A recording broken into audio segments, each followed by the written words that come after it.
Hər vaxtınız xeyir əziz İdman TV izləyiciləri. Nokaut verilişi növbəti buraxılışı ilə efirdədir. Bu buraxılışımızda da yerli və dünya döyüş arenalarında baş verən ən son yenilikləri müzakirə edəcəyik. Təbii ki, qonağımızla bir yerdə, qonağımız isə maraqlı simadır. Bir sözlə diqqətiniz bizdə olsun.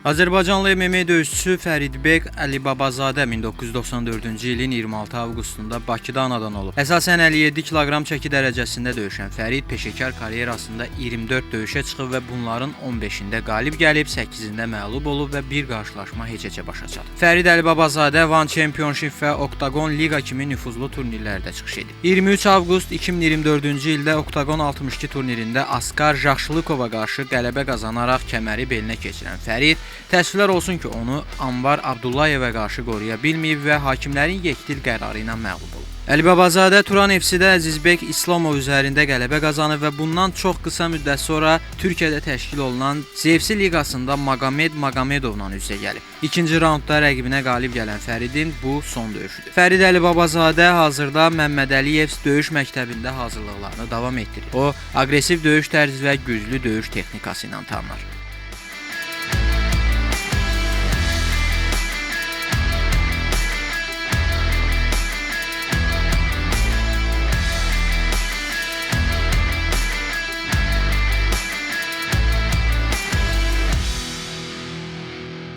Bəli, əziz izləyicilər, sujetdən qismən tanıdınız. Qonağımız Fərid Əlibabazadədir. Təhsilatı ilə desən, Fəridbek Əlibabazadə. Fərid, xoş gördük səni, dəvətimizi qəbul elədin, gəldin. Ümumiyyətlə, mən istərdim ki, son olaraq, yəni sənin karyeran hazırda hansı mərhələdədir, hara hazırlaşırsan, məşqlər necə gedir? İlk növbədə hamınızı salamlayıram, sizə də minnətdarlığımı bildirirəm çağırdığınıza görə verilişə. Axırıncı döyüşüm yanvarın 26-sı baş tutdu. Qələbə ilə Azərbaycanda keçirildi o yarış döyüşlər. Orada bir sıra Azərbaycanlı tanınmış idmançılar çıxış etdi. Həmçinin də mən çıxış etdim. Allaha şükürlər olsun, hamımız üzü açıq qələbə ilə başa vurdıq. Octagon keçmiş çempionu olmuşam mən, bildiyiniz kimi. Son döyüşün xüsusilə qalmaqallı oldu. Mən istərdim hazırda Turan FC barədə danışaq. Çünki bildiyim qədərilə bu UFC Fight Pass-da yayımlanırdı və buranın kəmərini götürən artıq UFC yolunda bir qədər inamlı addım atır. Necə fikirləşirsən? Yəni kəməri götürmə ehtimalın nə dərəcədə yüksəkdir? Mən o təşkilatla kontraktla, yəni müqavilə ilə işləmirəm. Hal-hazırda bir döyüşlük müqaviləm var idi, vuruşdum.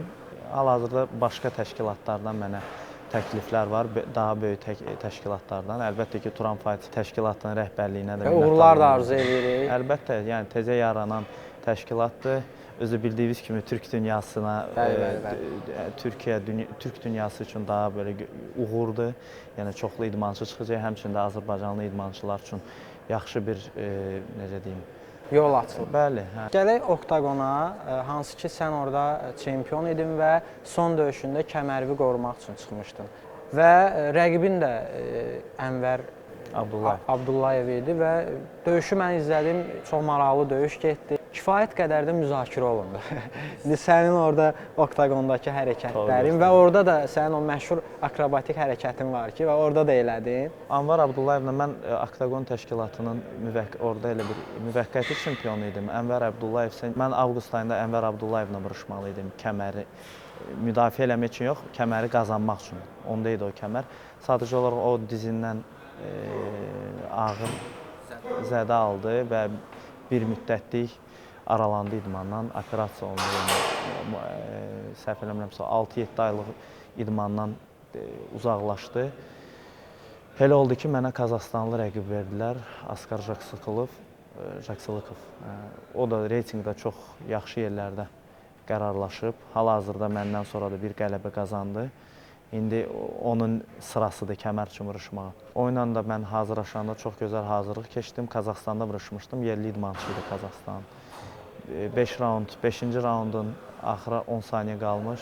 Boğucu fəndlə ona tam üstünlüklə qalib gəldim ona, boğucu fəndlə. İkinci döyüşümü isə verdilər, elə bir ki, bizdə iki kəməri birləşdirmək üçün vuruşdular. Anvar Abdullayevlə vuruşdular mənim 2014-cü ilin dekabr ayında. Sadəcə olaraq o yerli idmançı olduğuna görə əlbəttə ki, ona tərəf daha çox meyllənirlər. Səhnə arxası baş verən məqamları çox insanlar bilmir. Açığı elə şeylər var ki, onu danışmağa da olmaz.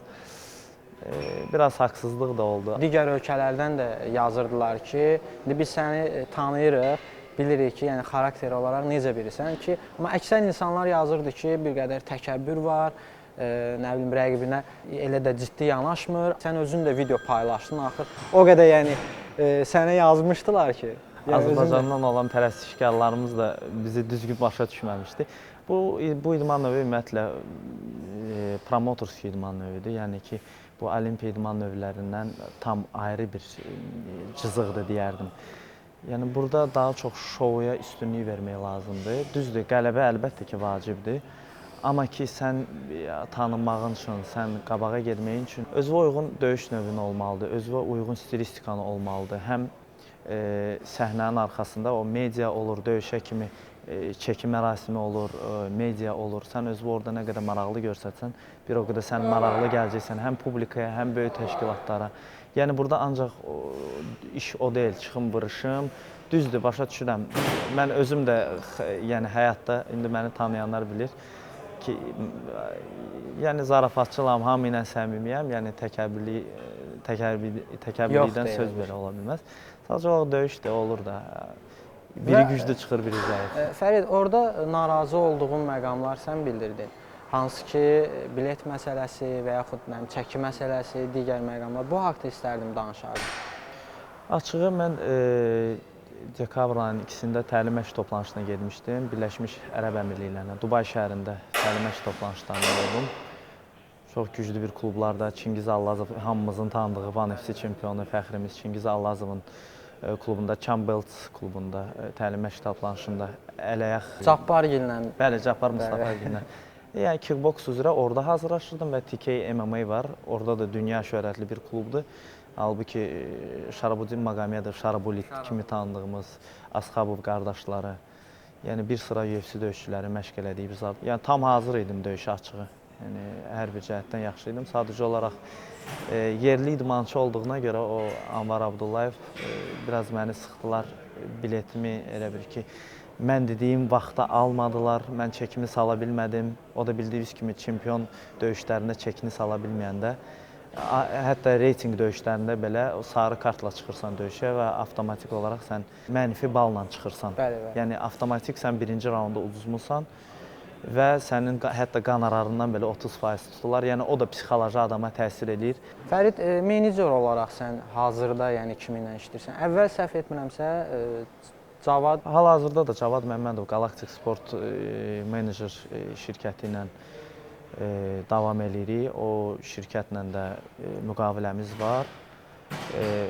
O təşkilatdan əlavə də yəni Galaktik Sportla, Galaktik Sport özü də yəni başqa bir menecer təşkilatları ilə əlaqəli, sıx əlaqələri var. Yəni ki, biz hamı ilə işləyirik, amma öz menecerim Cavad Məmmədovdur. Ümumiyyətlə, bəs Fərid, əsas məsələ biz bilirik ki, döyüşçü üçün düzgün rəqiblərin seçilməsidir. Hansı ki, bu idmançını, belə deyim, uçurma da apara bilər, zirvəyə də qaldıra bilər ki, düzgün rəqib seçilsin. Bu mənada ümumiyyətlə rəqib seçərkən məsləhət olurmu komanda olaraq?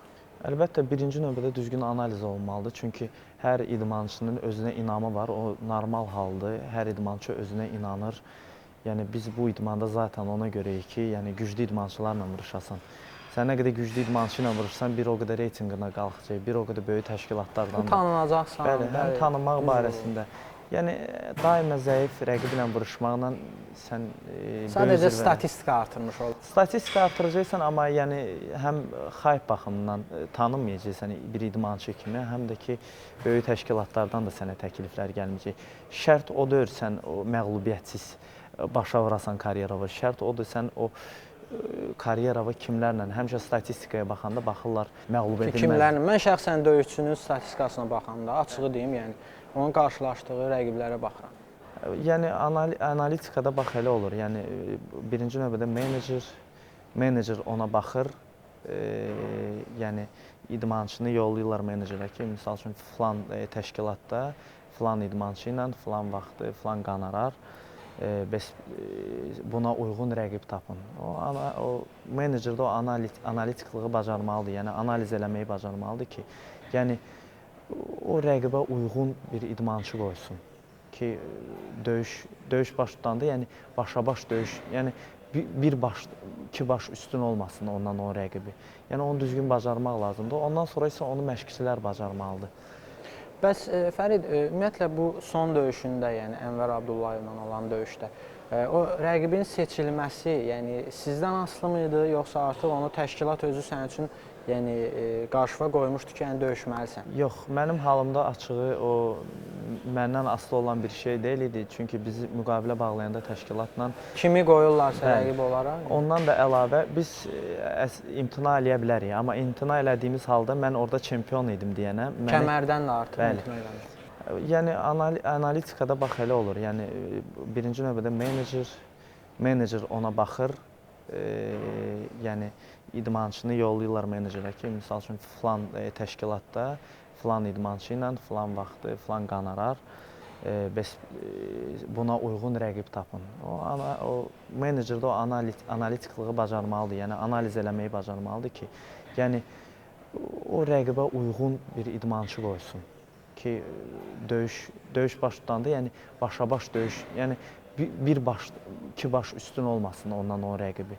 Yəni onu düzgün bacarmaq lazımdır. Ondan sonra isə onu məşqçilər bacarmalıdır.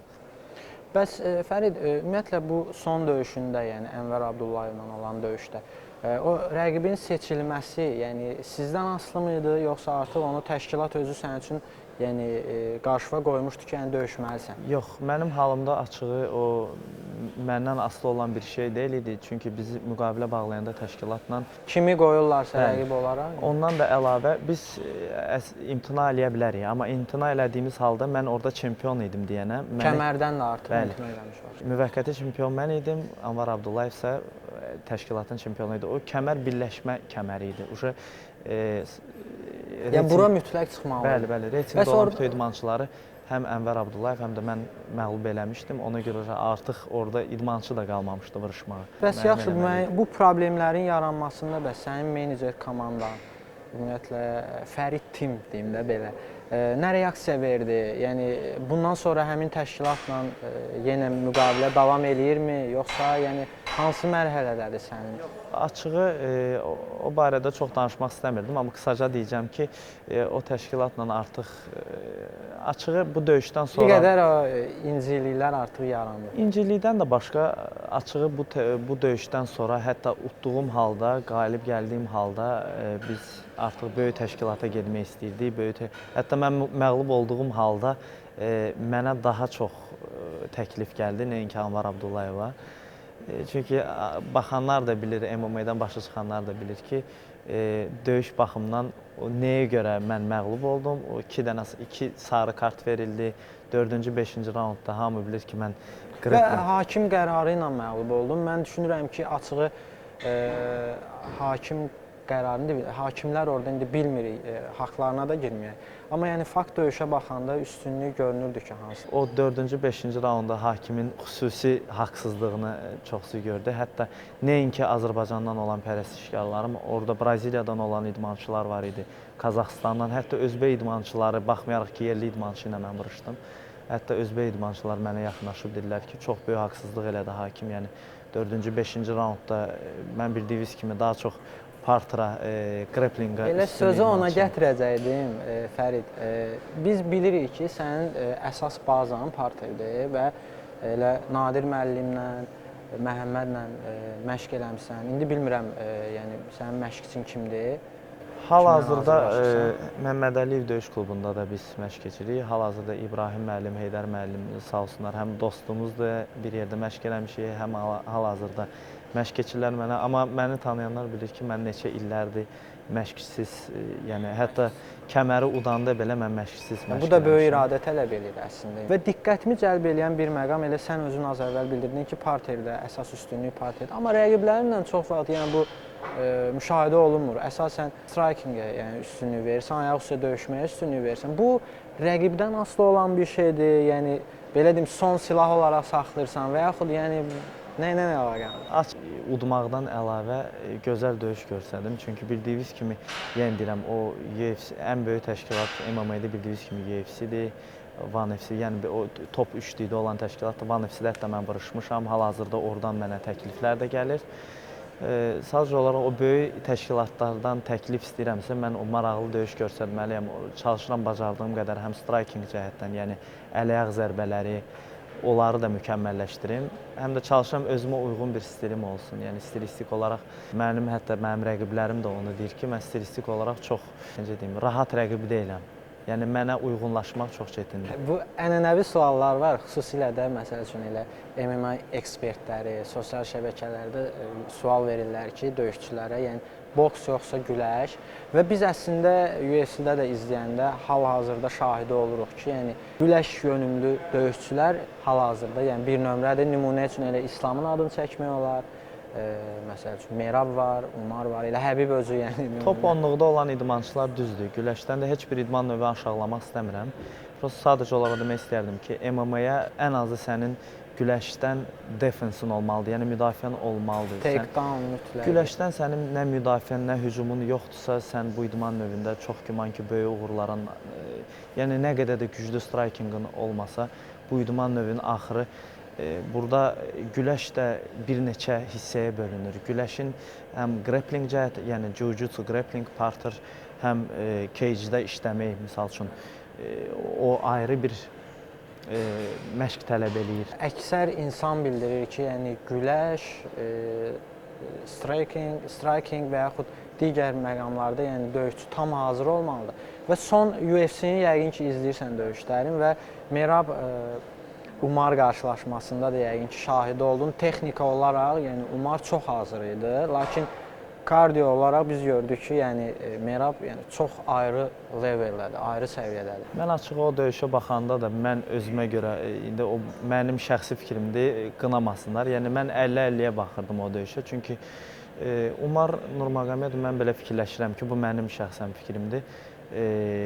Merab Dvalishvilinin gördüyü rəqibləri görməmişdi. Yəni Merab vuruşduğu reytinqdə döyüşçülər daha böyük reytinqdə. Sean O'Malley-ni yəni. Sean O'Malley, Petr Yan, yəni top 5-də, top 10-luqda olan idmançılar udmuşdu. Ona baxmayaraq Umar çox gözəl döyüş göstərdi. Əli qırıldı, səhv bilmirəmsə, ya birinci, bəli, əli qırıldı. Amma mən fikirləşirəm ki, yəni əl məsələsi, yəni elə bundan əvvəl Elnarda qonaq olarkən o məqama toxundu, deyir, yəni əli Merabla döyüşdə qırılıb da. Hər halda bu Merabın nə dərəcədə?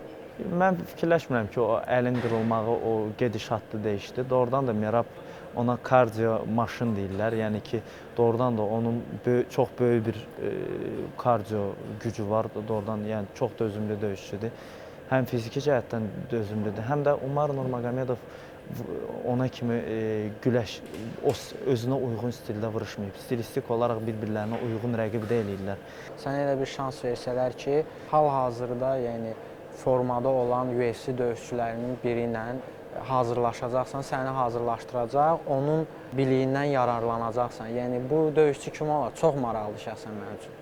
Sadəcə olaraq mən belə fikirləşirəm ki, yenə deyirəm, hələnin öz stilistikası olmalıdır. Amma belə əlbəttə ki, elə qırağa niyə gedim? Öz idmançılarımız var, Tofiq Musayev var. Yəni bir sıra idmançılarımız var ki, elə Tofiqi də buradan salamlayıram, dostumuzdur, yaxınımızdır.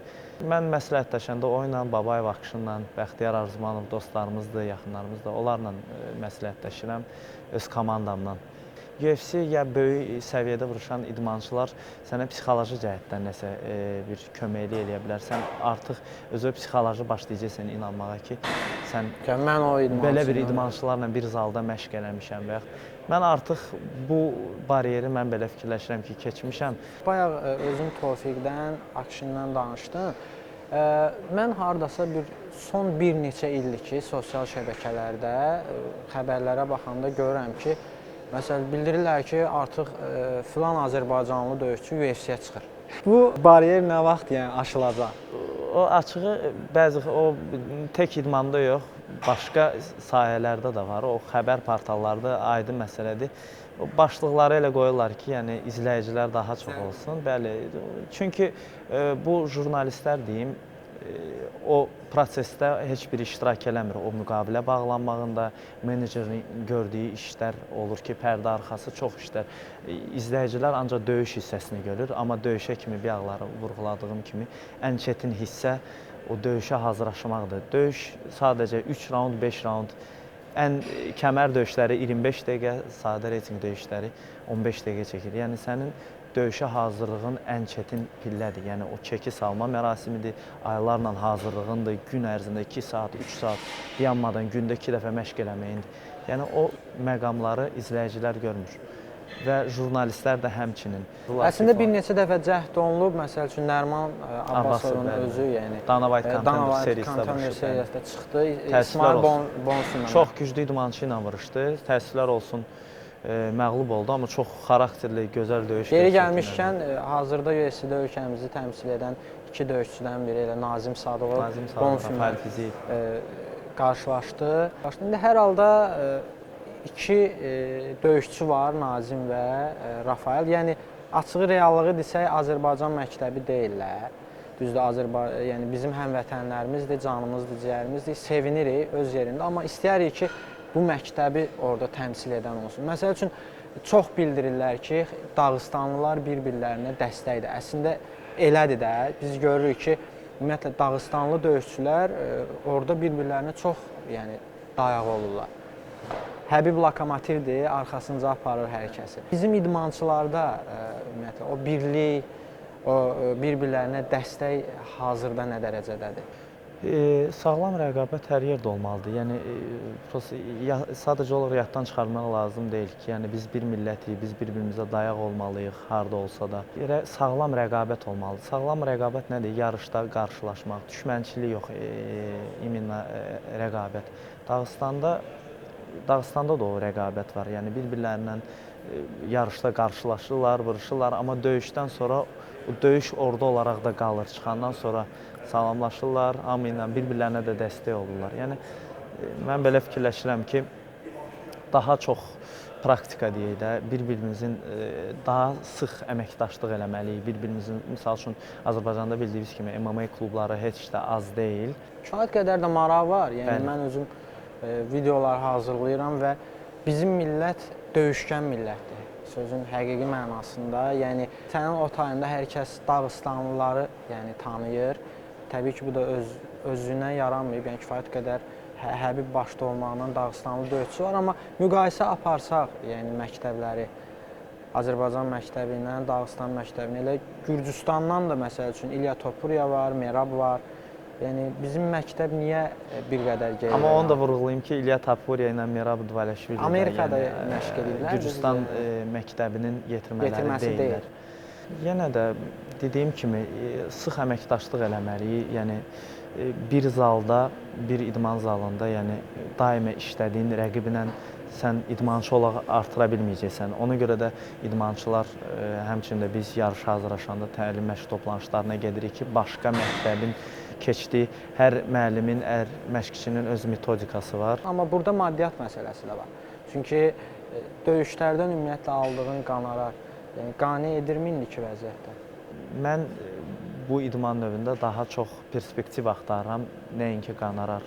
Çünki yəni pul dalınca qaçmırsan da belə. Düzdür. Mən deyirəm pul vaxt olanda, vaxtı gəlib çatanda olacaq. Özü gəlir. Birinci növbədə fikirləşirəm perspektiv böyük zirvələrdə, böyük təşkilatlarda olur. Azərbaycanda təəssüflər olsun, hələ ki bu menecerlik sahəsi bir o səviyyəyə çatmayıb. Hal-hazırda Azərbaycanda adlı sanlı menecerlərdən Məmmədov Cavad, Galaktik Sport, bir də Şiraslan Kərimov var. Onları da buradan salamlayıram. Azərbaycanın idmanı üçün böyük bir, yəni MMA üçün böyük bir tapıntıdırlar onlar, açığını desəm. Sadəcə olaraq bu Azərbaycanda ölkə daxilində olan yarışlarda bacardıqları qədər çox vuruşmalıdırlar. Fərid, qısaca olaraq artıq vaxtımız sona yaxınlaşır. Qarşıda hansı döyüşlər var ki, yəni ora hazırlaşırsan? Çünki izləyicilər səndən döyüş görür. Təklif dediyim kimi çoxdur. Allah qoysa 2 böyük turnir var. Oradan təklif var. İndi soyuq başa belə deyək. İndi fikirləşirik ki, daha perspektivi çox olan döyüşü seçəcəyik. Hal-hazırda 2-3 rəqib var ki, hansı ki atıblar bizə. Mən açığı reytinqdə məndən yuxarı olan idmançı ilə vuruşmaq istəyirəm ki, reytinqdə bir qədər də qabağa irəliləyim və böyük təşkilatlara gedə bilim. Fərid, sənə uğurlar arzu edirik. Karyeranda böyük nailiyyətlər, biz də yalnız fəxr edə bilərik. Təşəkkür edirəm, uğurlar sənə.